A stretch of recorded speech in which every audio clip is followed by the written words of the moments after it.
ಪೂಜೆ ಪುನಸ್ಕಾರ. ಕಲಾವಿದನಿಗೆ ಜಾತಿ ಇಲ್ಲ, ಕಲಾವಿದನಿಗೆ ನೆಲೆನೂ ಇರಲ್ಲ. ಕಲಾವಿದನ್ನ ಯಾರು ಗೌರವಿಸ್ತಾರೋ ಪ್ರೀತಿಸ್ತಾರೋ ಅವ್ರನ್ನೇ ತಂದೆ ತಾಯಿ ಅಂತ ಬದುಕೋ ವ್ಯಕ್ತಿತ್ವ ನಾವು ಕಲಾವಿದರು. ಆ ಥರನೇ ಬದುಕಿರೋದು ನಾನು. ಆ ಟೈಮಲ್ಲಿ ವಿಭೂತಿ ಹಚ್ಚಿದೆ, ಇಲ್ಲಿಗೆ ಒಂದು ಪಪ್ಪಿ ಕೊಡು ಅಂದರು. ಪಪ್ಪಿ ಕೊಟ್ಟೆ, ತಿರ್ಗಾ ಎದ್ದು ಕೂರಿಸ್ಕೊಂಡ್ರು. ಕೂರಿಸಿದೆ, ನನ್ನ ಕೈ ಹಿಡ್ಕೊಂಡು ಅಳಕ್ಕೆ ಶುರು ಮಾಡಿಬಿಟ್ರು. ಅಳಬೇಡಿ ಕಣ್ರಿ, ಇನ್ನೂ ಎಷ್ಟು ಖರ್ಚಾದರೂ ಪರವಾಗಿಲ್ಲ, ನಾನು ನಿಮ್ಮನ್ನು ಕಾಪಾಡ್ಕೊತೀನಿ, ಅಳಬೇಡಿ ಕಣ್ರಿ ಅಂದೆ. ಹಿಂಗೆ ಕೈ ಹಿಡ್ಕೊಂಡು ಹಂಗೆ ಬಿದ್ದರು. ಆಗಲೇ ಹೊರ್ಟೋಗಿತ್ತು ಜೀವ. ಇವತ್ತು ನನ್ನ ಜೀವನದಲ್ಲಿ ನಾನು ಮರೆಯೋದೇ ಇಲ್ಲ ಸರ್. ಇವಾಗ ಅನಾಥೆ ಆಗ್ಬಿಟ್ಟಿದ್ದೀನಿ ಸರ್. ನಾನು ಎಲ್ಲ ಇದ್ದು ಅನಾಥೆ ಜೀವನ ಮಾಡ್ತಾಯಿದ್ದೀನಿ ಸರ್ ನಾನು. ನನಗೆ ಭಗವಂತ ಎಲ್ಲ ಕೊಟ್ಟಿದ್ದಾನೆ, ಏನೂ ಕಡಿಮೆ ಇಲ್ಲ. ನೀವು ಬನ್ನಿ ಮನೆ ನೋಡಿ, ನನ್ನ ಮನೆ, ನಾನು, ನನ್ನ ಹೋರಾಟಗಳು.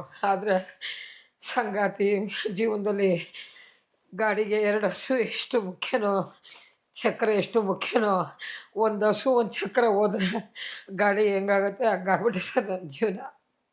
ಯಾರು ನೀ ತಿಂಡಿ ತಿಂದ್ಯಾ, ಊಟ ಮಾಡಿದ್ಯಾ, ಏನು ಮಾಡ್ತಾಯಿದ್ದೀಯಾ, ಹೇಗಿದೆಯಾ ಅಂತ ಯಾರು, ಹಂಗಾಗ್ಬಿಟ್ಟೆ ಸರ್ ನಾನು. 4-5 ವರ್ಷ ತುಂಬ ನೊಂದ್ಬಿಟ್ಟೆ. ಒಬ್ಬರು ಬರಲಿಲ್ಲ ಮನೇಲಿ. ಅವ್ರು ಅಲ್ಲಿ ಸತ್ತಿದ್ದ ಮನೆ, ಆ ರೂಮಲ್ಲಿ ಒಬ್ಬಳೇ ಭಯ ಭಯ ಆಗೋದು ಮನಸ್ಸಿಗೆ. ನನ್ನ ಗಂಡ ಹಿಂಗಾಯ್ತಲ್ಲ ಹಿಂಗಾಯ್ತಲ್ಲ, ಮಾನಸಿಕ ರೋಗಿ ಆಗಿಬಿಟ್ಟೆ ನಾನು. ಹೊರ್ಗಡೆನೇ ಬರಲಿಲ್ಲ.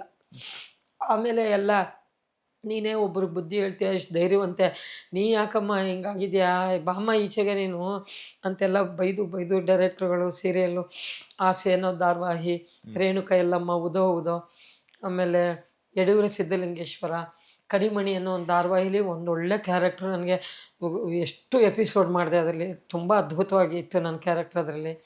ಹಿಂಗೆ ಅನೇಕರೆಲ್ಲ ಕರೆದು ಸ್ವಲ್ಪ ಅವರೆಲ್ಲ ಮಿಂಗಲ್ ಆದಾಗ ನನ್ನ ಮನ್ಸಿನ ನೋವು ಕಳೀತಾ ಇದ್ದೆ.